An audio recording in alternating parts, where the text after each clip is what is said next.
Everybody, it is Monday, February 11th, 2013. Thanks for stopping by.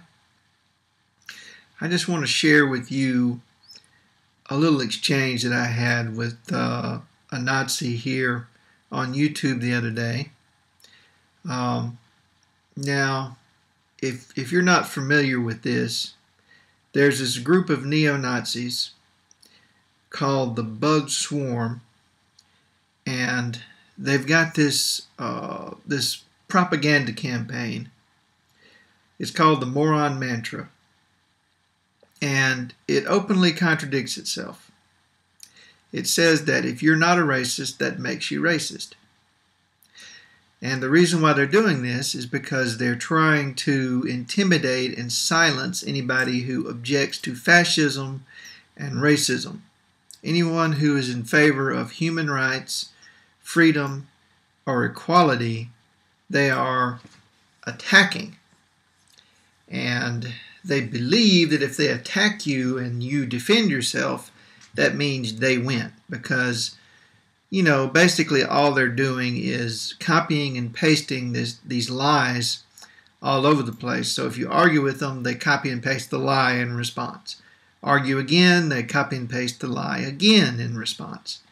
So what you're basically doing is you're participating in a charade.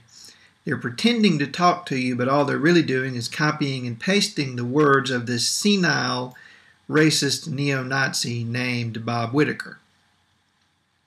So some time back, I decided I was not going to let them do that. I was going to make them speak for themselves, and boy, they did not like that a bit. They have been crying and whining ever since. Now, another thing about these people is that they know that their moron mantra is a lie, because if you ask them a question about it, they won't answer. Namely, do you support racism against white people, yes or no? Now, if you're going around saying that not being racist is racist against white people, then you have no answer to that question because you've contradicted yourself, right? So when you try to answer that question, either way you go, you're just providing a lot of ammunition against yourself. And they know that already. So what I like to do is when I ask them the question, I like to antagonize them with it. I like to really just beat them over the head with it and taunt them and use their own weakness and immaturity against them. So if you taunt them enough, because they're weak and immature, they will answer it and fall right into your trap. And here's an example of that. This guy called Unity is Victory. Now, one thing I want you to notice about him is that he's got a Celtic cross as his profile image. And the Celtic cross is one of the new Nazi symbols. They use a Celtic cross in lieu of the swastika sometimes because they know how despised they are. That's one of their ways of hiding their identity. And the Celtic cross has the words white pride worldwide, which is pretty common. White pride worldwide is a very common thing for them to say. Now that is basically openly admitting that when they say they just want white countries for white people and everybody else can have their own countries, they're lying. What they really want is a giant genocide. So, you know, only white people can live in white countries. And guess what? That includes Africa and Asia. Everywhere in the world. And they're telling you right there, white pride, not Europe-wide, not America-wide, white pride worldwide. Okay, so these are some really greedy Nazis. They want the whole world, of course. And they want to exterminate everybody who isn't white, who isn't Christian, who doesn't agree with them, who gets in their way. They just want to kill. Now, this guy comes on and somebody else is already arguing with them, and they point out the fact that he's not acting in a way that is Christian. And he asked them, Christian? Like, who said I was a Christian? And I took that opportunity to take another poke at him, because I'd already taunted him about the question, and I told him that I would keep on asking the question from now on because he had no answer. And I said, once again, you're not a Christian. You're a damned follower of the Antichrist, if anything. And, you're a liar. That's why you can't answer my question that I'm going to keep asking you. Do you support racism against white people? Yes or no? And then he responds. He says, I obviously do not support racism, as I am stopped blah, blah, blah, blah, blah, anti-white, blah, blah, blah, blah, blah. Okay, more of the moron mantra talking points. So then he comes back a little bit later and copies and pastes the words again of Bob Whitaker. Anti-racist is a blah, blah, blah, blah, blah. And,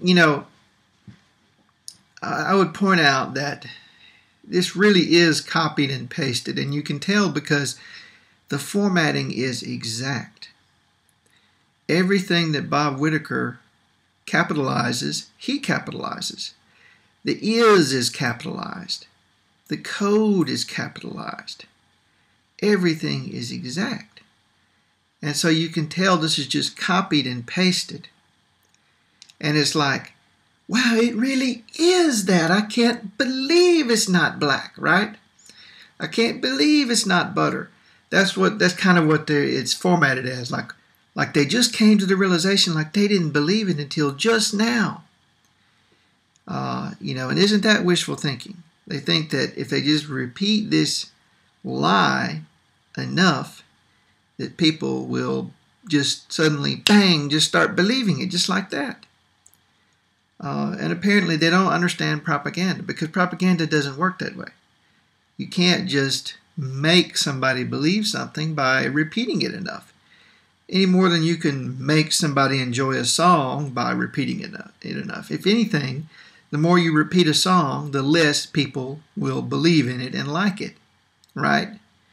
Even if you start out liking the song, if you repeat it enough times, you start to hate that song. And it's sort of the same way with slogans. And they don't seem to understand that. They don't seem to understand that there is such a thing as immunity to advertising. And, advertising can be very slick and very clever. And the best advertising seems to come from you. It's not just that somebody repeated a slogan at you. It's that they made you think in a certain way and you didn't even know it was happening. That's the best advertising. But when you just repeat something to somebody and they don't believe it and they're dead set against it, they're immune to that advertising. And no matter how many times you run the commercial, it's not going to make a bit of difference. Did you know that Karl Rove spent more money on these last elections than I believe in history has ever been spent? In all of these congressional elections, not on the presidential election, but on all the congressional elections, they spent more money than had ever been spent before. They ran tons and tons of ads. They just blanketed the airwaves with ads for all of these Republicans. And do you know how many of those races Karl Rove won? After spending more than anybody had ever spent in history, running more ads than anybody had ever run in history, do you know what his rate of success was? 0, Nazis. 0. He won 0 elections after spending millions and millions of dollars. How much money did you make working at your convenience store? Do you have millions and millions of dollars to spend on the moron mantra so that you can get 0 results just like Karl Rove did? That is, unfortunately for you, an example of immunity to advertising. Some things you just can't sell, no matter how many times you give the sales pitch. You can tell people to jump off a cliff all you want. You can repeat it to them millions of times, but they're not going to do it. And that's basically what you're telling everybody when you repeat the moron mantra. Hey, maybe it'd be a good idea to jump off a cliff. Nope. Sorry, Bob Whitaker, and sorry, Nazis. We're just not buying that message. But back to my Nazi friend here. He says, I obviously do not support racism. So he comes back a little bit later and says, anti-racist is code word for blah, blah, blah. Okay? So then I just quoted his own words back to him. I obviously do not support racism. Game over. You just contradicted yourself openly. And that's all you got to do to expose these Nazis. Just get them to answer that one little question. And if they won't answer it, just keep pointing out the fact that they can't answer it. They can't deny being racist against white people. Or they can't deny being against racism against white people. Either way, they lose. And if they don't answer, they lose. Because they're losers. And they're liars. And they're just bad, evil people. And everybody knows it. Thanks for watching.